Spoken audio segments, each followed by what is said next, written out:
All you DC young flies get one time hopping.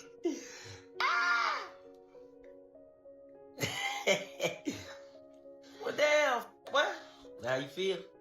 All our prices is set in stone. Flick floss. Yeah, you can't. Man, stay tuned. You can't take your foot off for nothing. Oh, yeah. Oh, I'm talking about for life. I ain't got nowhere to. Bro, listen, man. I came to your podcast. I came for free, homie, no charge. I did it on Face, homie. I didn't ask you what your analytics was and this and that. I came on Face, homie, to show love. And don't make it like I walked off on you. I left early. Rose had some other things to do too. But guess what? I came for free, nigga. I wasted that nice ass Gucci jacket on that look, man. I couldn't even really wear my Gucci jacket again. But my nigga, I did it for love. See, you did it for free. Everybody do it for free, Rose. You ain't the only nigga. Boosie did it for free. T.I. do it for free. Nigga Busta Rhymes did it for free. Nigga Snoop Dogg did it for free. Everybody who sat on that couch do it for free. Now, but when you call a spade, it get hot. And where you gotta go to cool off? I'm going to talk to my little homie DC in the pool because it's hot. And next time I come for free, at least have me some lemon pepper Wingstop at that bitch. You heard me? But I came for free. I ain't charging. You feel me? Don't talk about Rose Bay other business. I came and did that. And what is the analytics? How the show doing anyway now? I'll come back on it and I'm gonna walk off that bitch the next time and it's... You tired? Yeah, that's true. Yeah, that's how you did. And that's what it is. Now you see him, now you know. We respect. Got shit to do, bro. Just tell us as soon as you come in, hey, little homies, I got an hour. Man, we gonna try to get you in. Man, we gonna try to get you in about 45 minutes so you can make it to your next destination. Don't pull up, act like you doing us a favor, and then just leave her without saying something. Just say something so we can know what's going on, gang. We ain't tripping. We'll put it back up. Your team, we called your team. We called the person who we called when you was on the way. Guess what they said? We don't know where he going. Rick Ross is trying to jump ahead of a flop. I've never seen this before. There's lack of promotion, no proper single rollout. It's kind of a mess. Usually, you got Drake. There's no Drake on this album. It's something that we love to do. I love to do it. I love to make music. You know what I mean? When the shit hot, it's hot. Because you ain't Rick Ross, right? You look like you might want to be Rick Ross. You might be Flick. I opened the internet today, and you won't believe the first thing that popped up. Rick Ross throwing direct shots at DC Young Fly, and it immediately has social media buzzing. This doesn't feel like one of those ordinary online exchanges that fades away by the end of the day. Fans are saying Rick Ross actually mentioned DC Young Fly by name in a full bar on an officially recorded track. And once a diss makes it onto a record, that's a whole different level because it stays out there forever. Surely the good and bad for me. I'm walking off on you goofy that act funny. All you DC young flies get one time. Hopping bob ass nigga don't cross the gun line. Well, damn, what? How you feel? Hey.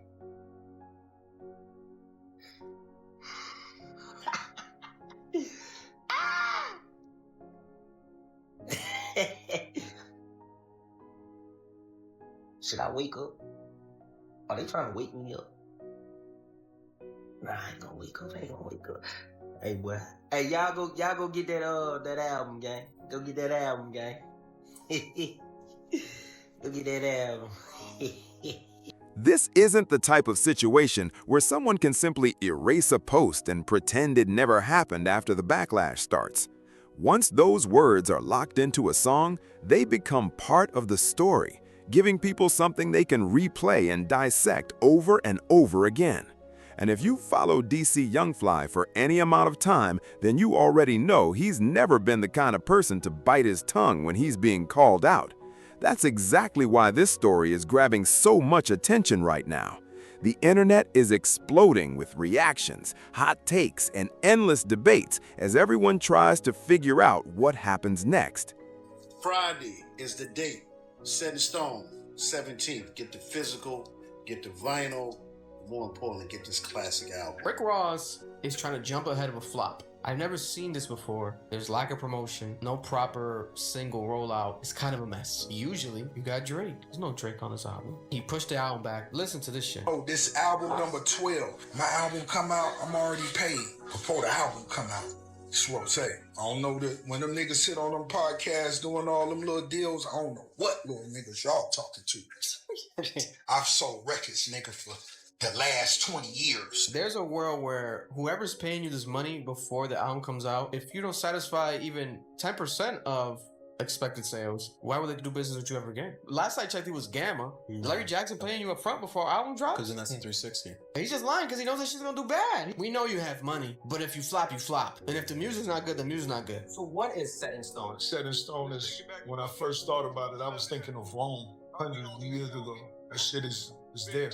When you go to Egypt, when you go to certain places in Africa, it's there. When you come to Miami 200 years from now, Rose will still be there. You know what I'm saying? It ain't just on pen and paper. I love luxury rap.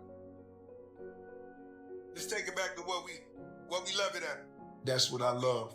I love it to hear it sound real rich. And I feel Set in Stone is something that the streets can. Some people are brushing it off as nothing more than entertainment, but others are convinced this is the result of tension that's been brewing behind the scenes for years.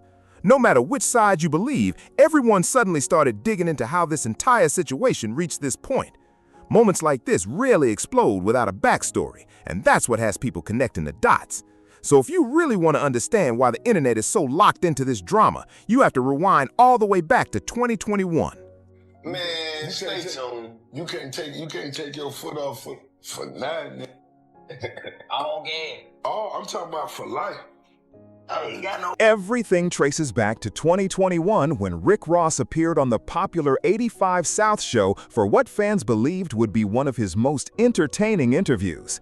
At the beginning, everything seemed completely normal. The conversation was flowing and viewers were expecting funny stories, exclusive moments, and plenty of behind-the-scenes insight. Then, out of nowhere, Rick Ross reportedly told everyone he needed to step away to use the bathroom. At first, nobody thought twice about it because it sounded like a routine break with nothing unusual happening. But as the minutes kept ticking by, people realized he wasn't coming back. Reports later claimed that instead of returning to finish the interview, Ross had already left for the airport to catch his flight, leaving the set behind without ever coming back. Okay, let's just say before all that happened, right? Yeah. Let's just say before all that happened. Bro, I'm listening to you, Ross. I feel like you probably one of the best lyricists from the South that we got. You dig what I'm saying? Like, you poetic, bro. When I listen to your music, I think you put a lot of time and effort into this shit. So you can see we rock with you. Yeah. You see what I'm saying? Now, do you owe us an explanation? No. Right. But as to with you. Yeah. I think it's just something to say, hey man, just a little respect to be like, hey man, this is what I gotta go, this is what I got going on, let me woo. I can respect that. That's cool. This is when it get insulting. The moment you leave our show, you went and did a podcast. A white podcast. You sat your ass right there for almost 2 hours. And didn't leave. And you talked. And the white folk asked your ass, was you a correctional officer? Yeah. We would have never asked you no shit like that, nigga, because we got respect for you. Right. Damn, what's the difference between them and us? Okay. Now I feel disrespect. Right. You feel what I'm saying? Because it's like, damn, as a man, come on. Don't say money. Right. We got it. Right. You got it. Right. We do, bro. Mm-hmm. Don't do us like that. And it's still love, but don't do us like That sudden departure caught both the audience and host completely off guard, especially since there wasn't even a proper face-to-face goodbye before he walked away. Fans wasted no time comparing the situation to someone sneaking out of their own birthday party through the back door, while everyone else was still enjoying the celebration. And you won't believe how fast that comparison spread online. Sleep, Chi-Town, we on the way. Make sure y'all let me know y'all favorite. It's on the album. We finna cut on the Starlink. You already know we finna turn up. DJ Nasty, we turning up. Set in Stone. Set in Stone, baby. Just the title just represent You know, just etching every move I made over the last 20 years. Here we are, 20 summers later. We the big dogs, you know what I'm saying? And we still hustling, we still enjoy. From that point on, people started asking whether that uncomfortable moment had quietly sparked the tension many believe is finally boiling over today, making this latest back and forth feel less like a random incident and more like the next chapter of a story that's been unfolding for years. After the interview, fans watched the situation even more closely as reports and online discussions claimed Rick Ross left the 85 South show early before later showing up on another major podcast. That comparison quickly took over social media, leaving plenty of people wondering what was really happening behind the scenes. Then, in 2025, DC Young Fly finally broke his silence while appearing on the Rory and Mal podcast.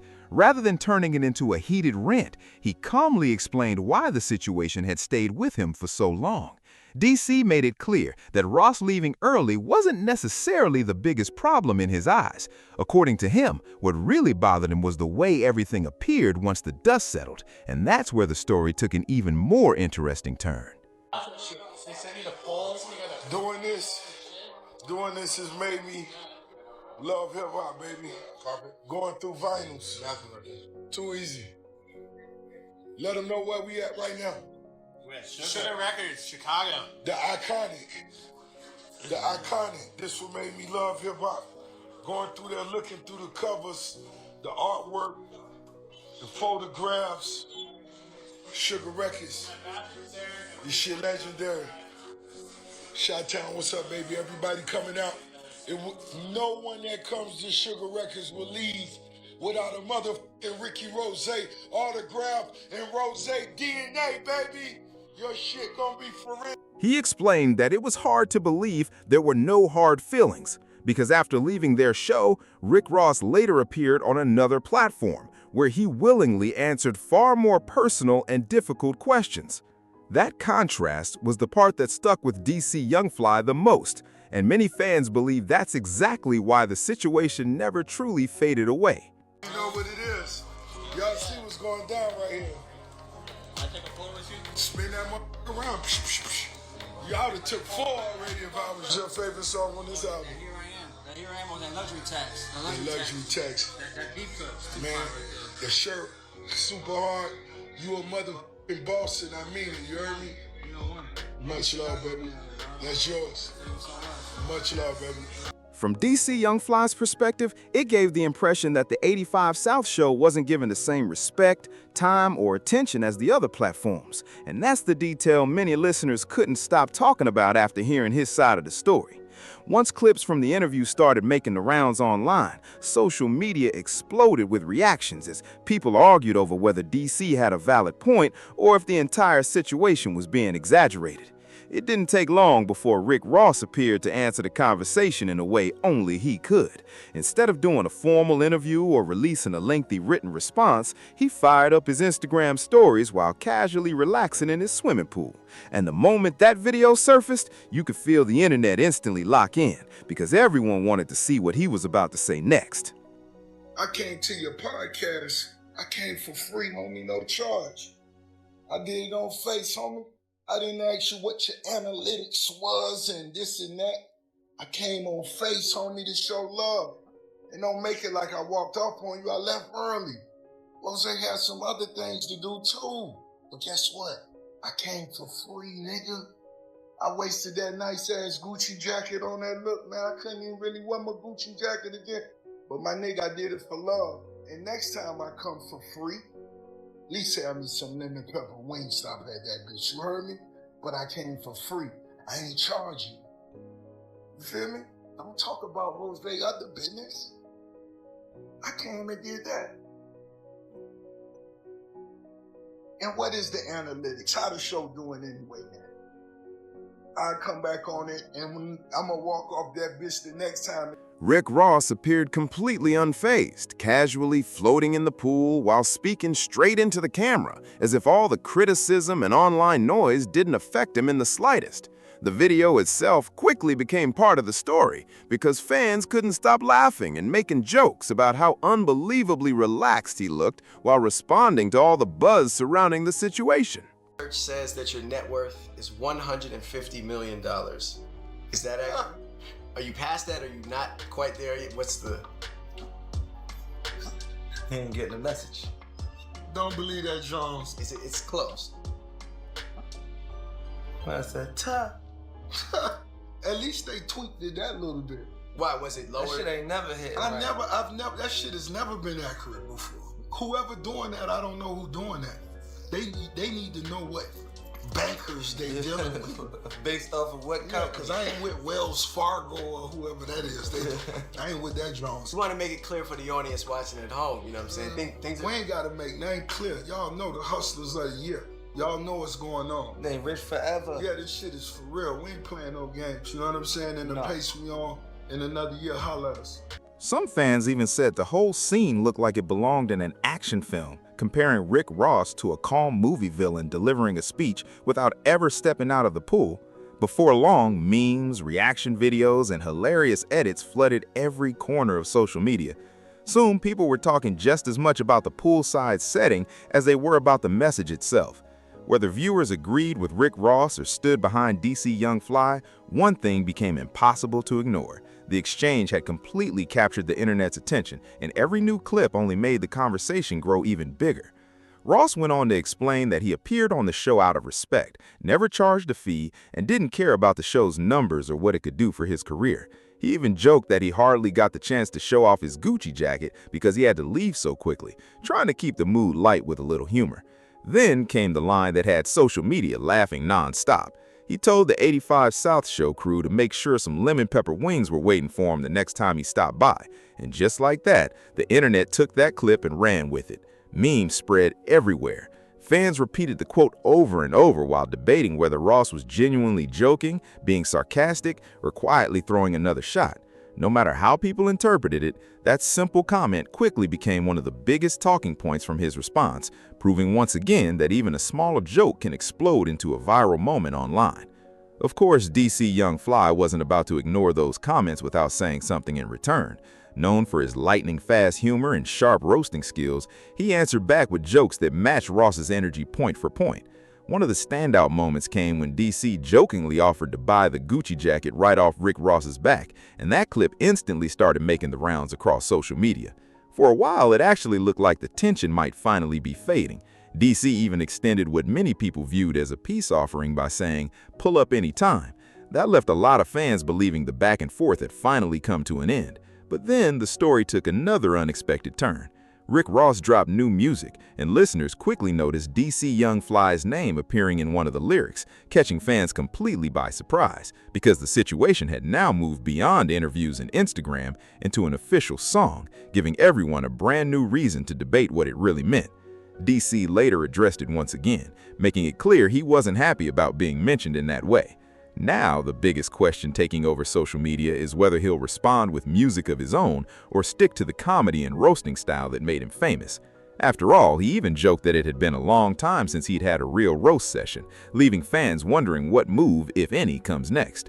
Rick Ross didn't stop with just one name either. As fans listened through the new album, many noticed several lyrics they believed were aimed at different people across the industry. Whether every line was intended as a direct diss is still open for debate, but listeners immediately started connecting the dots. Alongside the attention surrounding DC Young Fly, fans also pointed to bars they believe were directed at 50 Cent and Drake. Those are two artists Rick Ross has shared very public highs and lows with over the years. That instantly turned the album into one of the hottest topics online because people weren't just discussing the music anymore. They were breaking down every lyric looking for hidden messages. Hip-hop has always thrived on lyrical competition, and projects like this always send fans searching for who each bar is really about. Even when an artist never confirms anything, the internet usually has theories ready within hours. Rick Ross's rivalry with 50 Cent stretches back well over a decade and has included diss records, social media exchanges, interviews, and countless public shots. Their feud has become one of hip-hop's longest-running rivalries, with both artists taking opportunities to criticize each other whenever the spotlight returns. His history with Drake, however, has followed a different path. The two were once regular collaborators and released multiple hit records together, but over the last few years, that relationship appeared to cool significantly. As Drake's highly publicized conflicts with other artists unfolded, fans noticed Rick Ross also began making critical comments, leading to public exchanges and lyrical responses that fueled even more speculation about where things really stood.